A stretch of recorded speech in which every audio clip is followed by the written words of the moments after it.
Baik teman-teman, kita jumpa lagi pada video kali ini dan kembali saya mengupdate terkait dengan perkembangan permohonan PK para terpidana kasus Vina dan Eki di Cirebon, di mana sudah beberapa bulan sudah diajukan PK dan sudah selesai persidangannya di Pengadilan Negeri Cirebon dan sudah disampaikan berkasnya di Mahkamah Agung. Namun update terakhir kita belum tahu bagaimana perkembangan di sana.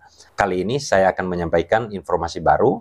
Seperti yang sebelumnya saya pernah menyampaikan terkait dengan perkembangan kasus atau permohonan PK Sakatatal dan juga Rivaldi dan Eko, di mana perkara tersebut terpisah, di mana Sakatatal mengajukan sendiri permohonan PK-nya di Pengadilan Negeri Cirebon dan juga Eko dan Rivaldi dia juga terpisah dengan 5 terpidana yang lainnya.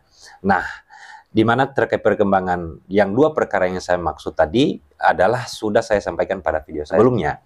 Bisa teman-teman semua melihat bagaimana update terbaru. Kenapa? Karena saya terus mengupdate perkembangan kasus ini biar kita tahu apa yang menjadi hasil, apa yang menjadi harapan kita semua. Nah, saya mohon kepada teman-teman semua, para penonton, untuk memberikan apa nanti harapannya, apa menjadi komentarnya terhadap informasi-informasi baru yang saya sampaikan melalui video ini. Oke, teman-teman, kita tahu bahwa 8 atau 7 terpidana adalah dibantu oleh penasihat hukum yang sama, tetapi waktu itu dibagi 2. Eko dan Rifadil adalah perkara sendiri, dan Hadi dan kawan-kawan itu permohonan PK-nya adalah dengan berkas yang berbeda dengan Rivaldi dan Eko dan Sakatatal. Saya menemukan hasil informasi atau info terbarunya, di mana Hadi dan kawan-kawan ada berapa orang tadi? Ada 5 orang ya.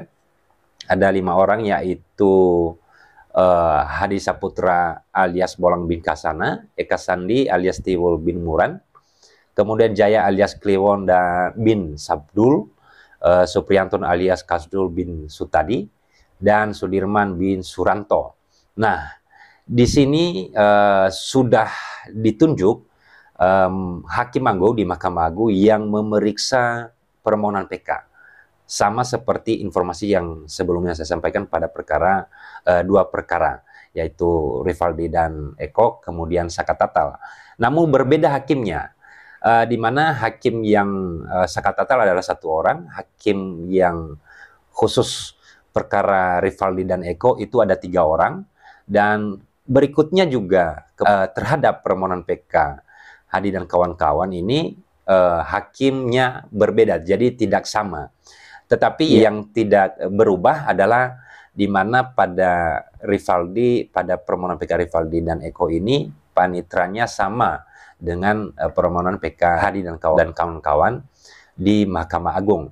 Nah, di sini saya bisa memberikan informasi bahwa Hakim Agung yang ditunjuk oleh Ketua Mahkamah Agung untuk memeriksa permohonan PK yang sudah diajukan ini, khususnya yang 5 orang adalah ketua majelisnya adalah Hakim Agung Burhan Dahlan. Nah, itu yang menjadi ketua majelis Hakim Agung yang memeriksa perkara permohonan PK Hadi dan kawan-kawan.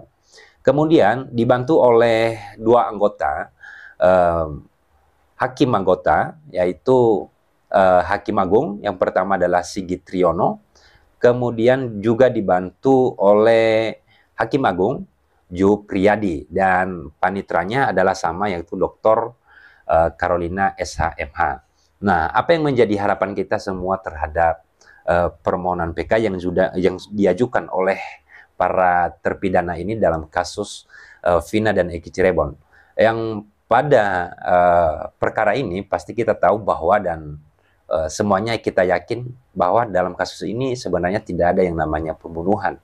Tidak ada yang namanya para tersangka dulu itu melakukan pembunuhan terhadap Eki dan Vina. Sekalipun sudah ada putusan yang sudah inkrah terhadap yang dituduhkan kepada para terpidana ini, nah yang sudah menjalankan 8 tahun pidana penjara, namun tidak ada batas waktu untuk membuktikan kebenaran itu. Makanya kita berjuang bersama-sama dan kita sependapat untuk para terpidana ini segera dibebaskan. Kita sangat-sangat kasihan dan kita juga harus menaruh hati sebagai manusia, dan apa yang diterima oleh para terpidana ini sangat tidak manusiawi sebagaimana keterangannya disampaikan di dalam persidangan di Pengadilan Negeri Cirebon, dan juga beberapa saksi yang juga benar-benar belak-belakan atau benar-benar mengatakan fakta-fakta yang dialami sendiri, dilihat sendiri, dan di sana dari beberapa informasi tersebut kita semakin yakin dengan pendapat kita bahwa yang terjadi adalah kecelakaan. Namun dalam perkara ini jangan kita stop sampai adanya putusan. Kenapa? Yang perlu dilakukan proses untuk mengembalikan hak-hak para terpidana ini, di mana kita ketahui bersama adalah adanya kriminalisasi terhadap para terpidana yang juga kita dengar bersama ya, yang sudah ditayangkan juga secara publik, yang kemudian ini adalah merupakan berita yang bisa dibilang adalah sudah dikonsumsi oleh publik ya. Jadi kita nggak ragu-ragu menyampaikannya, di mana para terpidana ini adalah dikebukin segala macam ya, yang kemudian saksi yang waktu itu melihat sendiri dan sempat dijadikan tersangka juga menyampaikan hal ini dan memberikan keterangan di bawah sumpah. Karena kenapa? Kalau tidak benar apa yang disampaikan oleh saksi waktu itu di Pengadilan Negeri Cirebon, karena sudah disumpah, maka seharusnya ya saksi yang memberikan keterangan palsu di bawah sumpah maka dapat dipidana penjara.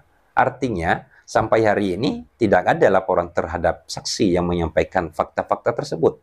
Sekalipun ya kalau kita ketahui ada beberapa orang yang lain yang dilaporkan ke pihak kepolisian terkait dengan keterangan palsu, yang dimana sampai hari ini juga kita tunggu kan bahwa sampai kapan nanti diproses laporan itu. Apakah benar yang mungkin yang didalilkan bahwa itu adalah keterangan palsu, tapi sampai hari ini tidak ada ya. Oke, semua kita berharap ya perkara ini diadili oleh Hakim Agung yang sudah ditunjuk oleh Ketua Mahkamah Agung dengan menggunakan hati nurani, dengan menggunakan rasa keadilan, dengan menggunakan hati kecilnya ya untuk melihat perkara ini, untuk kemudian memberikan benar-benar keadilan bagi para terpidana ini, menegakkan hukum sebagaimana seharusnya sesuai dengan aturan hukum yang berlaku. Kenapa kita berharap seperti ini? Karena masyarakat pun melihat dan mengikuti perkara ini, di mana dimulainya diperhatikan kemudian dikontrol oleh masyarakat. Perkara ini adalah sejak Peggy Setiawan ditetapkan jadi tersangka, dan faktanya adalah bukan yang termasuk di dalam DPO tersebut. Karena banyak menimbulkan pertanyaan, walaupun nanti sudah diputus, contohnya ya, sudah diputus bebas para terpidana ini. Apa yang menjadi pertanyaan yang lain? Pertanyaan yang lain adalah 3 DPO di dalam putusan, apakah ini berhenti sampai di sini atau tidak? Itu yang pertama. Yang kedua, yang saya sampaikan tadi, apakah terkait dengan adanya dugaan penyiksaan terhadap para terpidana ini diproses apa tidak?